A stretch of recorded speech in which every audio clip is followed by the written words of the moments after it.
If you want to enable microphone access in Microsoft Edge, you're in the right place. In this quick tutorial, I'll show you exactly how to turn on microphone permissions in Edge so websites can ask for access when they need it.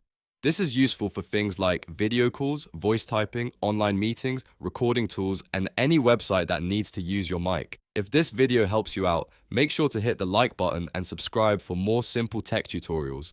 Now let's jump right in. First, open the Microsoft Edge browser on your computer.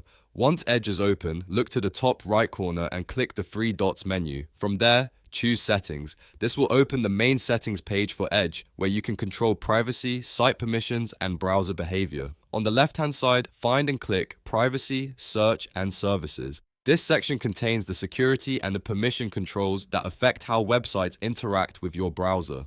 Next, scroll down until you see Site Permissions, then click it. Site Permissions is where Edge lets you manage access for things like camera, location, notifications, and microphone. After that, click All Permissions. This will show you a full list of every permission type that websites can request. Now locate Microphone and open it. Inside the microphone settings, you'll see the option labeled Ask Before Accessing. Turn that setting on.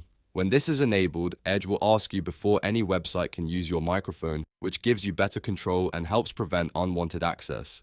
If a site still cannot use your mic after this, double check that the correct microphone is selected and that your device itself has microphone permissions enabled in your system settings. You may also want to refresh the page or restart Edge so the changes take effect properly. And that's it. You've now enabled microphone access in Microsoft Edge. If this tutorial helped, please give it a thumbs up, subscribe for more step-by-step browser tips, and I'll see you in the next video.